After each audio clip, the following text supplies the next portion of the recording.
Здравствуйте, дорогие зрители! Со мной SEO на TuSwincer Александр Zero Gravity Кахановский.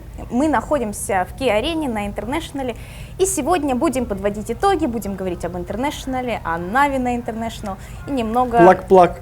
Да, вот давай про плак-плак. Вообще, в 2016 году команда таки начала показывать неплохой результат. Как ты вообще расцениваешь игру ребят в 2016 году и на International? Вот расскажи об этом мне. Ну, в целом, я считаю, что мы очень неплохо весь этот год шли, да, то есть у нас действительно был явный прогресс, он был налицо, мы начинали добиваться там топ-8, топ-6, потом пошли призовые места постоянно, мы закончили всем, что мы выиграли StarLadder, да, когда это было в Лос-Анджелесе, в Америке, но мне кажется, что немножко было неправильно, да, немножко неправильно показывать все стратегии, там, находиться такое количество времени в Америке, да, потому что ребята немножко перегорели. Думаю, что там, из дома в дом перемещались, то есть были в доме BTS, а потом опять дом BTS, потом опять комната, как бы не было атмосферы турнира, 5-10, и, как бы, скажем так, это совокупность параметров. Я уверен, что это типа досадное поражение, досадная случайность, в этом нет никакой там закономерности, и однозначно, как бы, после этого International результаты пойдут вверх. Вот мы вместе все смотрели, сидели в Сьюте, болели за ребят, с нами тут и были семья Данина, и аналитики некоторые сидели. Вот когда ребята пришли там в Сьют, что ты им сказал лично? Я ничего не сказал, как бы я считаю, что каждый волен там, ну, скажем так, оценивать свой результат в меру того, на что он рассчитывал, да, то есть, ну, как бы, что мне говорить, мы плохие проиграли, или вы там хорошие, я, конечно, всегда говорю, не переживайте, ребята, ну, как бы, это же не последний турнир, любой команде моей, которая проигрывает, я никогда не скажу, вы козлы, убирайтесь, нет, я просто говорю, что, как бы, все нормально, не парьтесь, как бы, отдохните, подумайте, соберитесь с мыслями, и нужно продолжать играть дальше. А тебе не кажется, что сам турнир International вот сейчас, он немного переоценен? В плане, сейчас все стремятся попасть на International, победить International. Это огромнейшие деньги, но мне кажется, вот такие ивенты, как Манила мейджоры и другие мейджоры, они ничем не хуже, кроме как призового. Но все равняются на International. Да, я считаю также, как бы, что, в принципе, я считаю, что у Valve сейчас много довольно-таки проблем с дотой связанных, да, я не хочу отдельный материал вообще по этому поводу написать даже. Если мы говорим, отбирают ли мейджоры, да, какой-то Fame и Glory International, однозначно. Я считаю, что что мейджор это такой же ивент, как International, но мы говорим, что это как бы International, это как Super Bowl, это как финал Лиги Чемпионов. Это то, куда стекаются абсолютно все внимание всех зрителей в году именно на эти, как бы, неделю в Сиэтле. И я согласен, что есть какой-то немножко overrated, видно, что уже турнир, как бы, в принципе, ну, проседает. Да, проседает по определенным параметрам, можно видеть другие турниры, которые явно уже не хуже даже, да, по организации, по качеству и так далее. Но в целом, из-за призового фонда, из-за того, что уже есть такая, ну, legendary history, да, этого ивента, вся еще атмосфера, все это здесь присутствует. Саш, такой вопрос. Вот сейчас в комьюнити это довольно-таки много обсуждается о том, что СНГ, подход в СНГ к структуре команд неправильный. То есть игроки сейчас играют в организациях самую решающую роль. Они выбирают, с кем они хотят играть, с кем они не хотят играть. После каких-то крупных турниров проходят какие-то решафлы, никто на их особое мнение не может повлиять. Считаешь ли ты, что сейчас такая структура вообще правильна? Можно ее побороть? Можно ли сделать что-то с этим? Не, ну я считаю, что однозначно структура команды должна быть, как бы, гармоничной, и не может быть такое, что кто-то тянет это дело на себя. То есть мы как клуб стараемся все время найти с игроками, как бы, общие какие-то общие точки соприкосновения. Мы не тянем одеяло на себя, они не тянут одеяло на себя. У нас, в принципе, все очень, я считаю, так и за последние 1,5-2 года очень сильно улучшилось в плане, ну, атмосферы в команде и, как бы, то, скажем так, как мы пытаемся работать с игроками.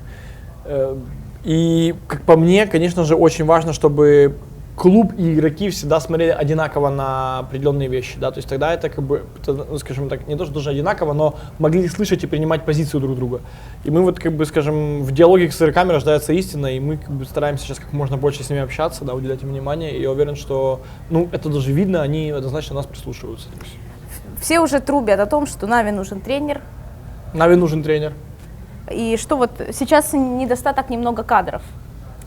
Сложно найти тренера? Да, тренера сложно найти. Я просто сказал, есть очень много профессиональных игроков, как бы, да, с заслугами и без, как бы, которые есть, как бы, на рынке, но у каждого есть там свои плюсы и минусы. Все, кто как бы там, если может быть супер крутой тренер, он обычно как бы хочет играть как игрок, да, то есть тут как бы есть очень много коллизий, потому что в принципе, если ты крутой тренер, ты можешь себя реализовать как бы как игрок без проблем.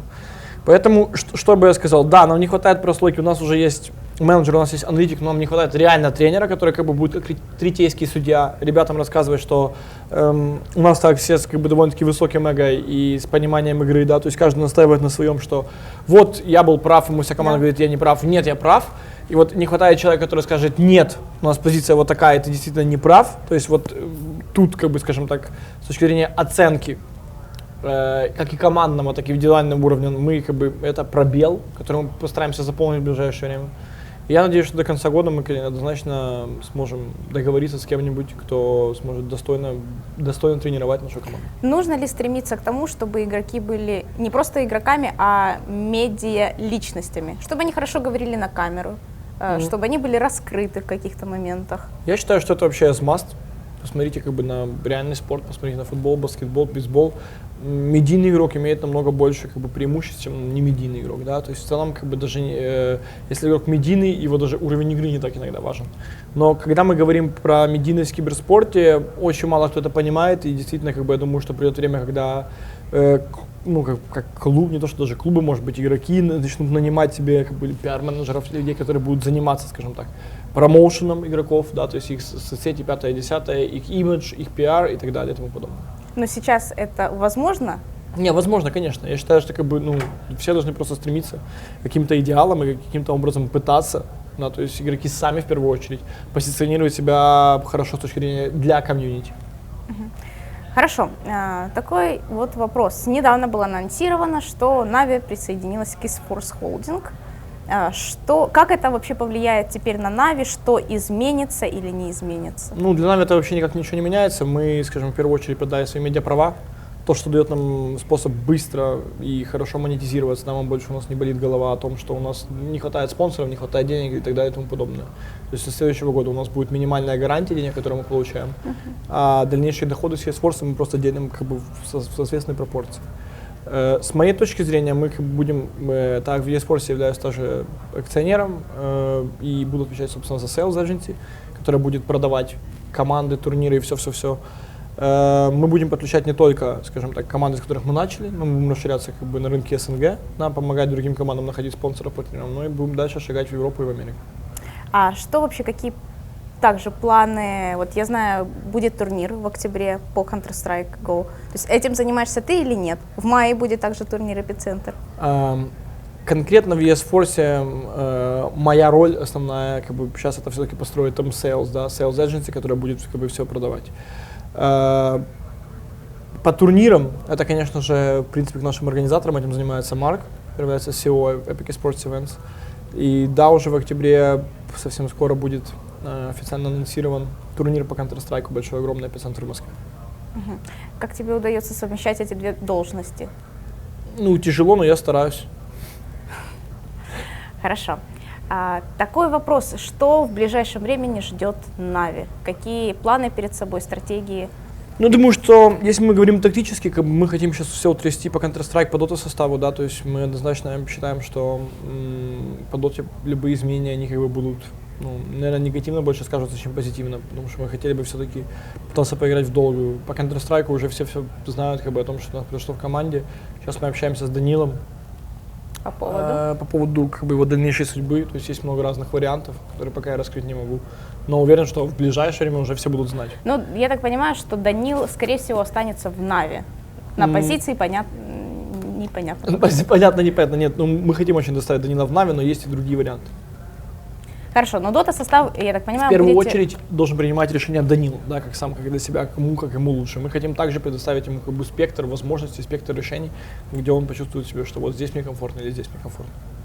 Хорошо. По Дота составу, скорее всего... Не хотим ничего менять.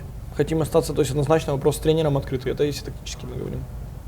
Хорошо, я поняла. Спасибо, Саша, тебе за уделенное время. Не за что.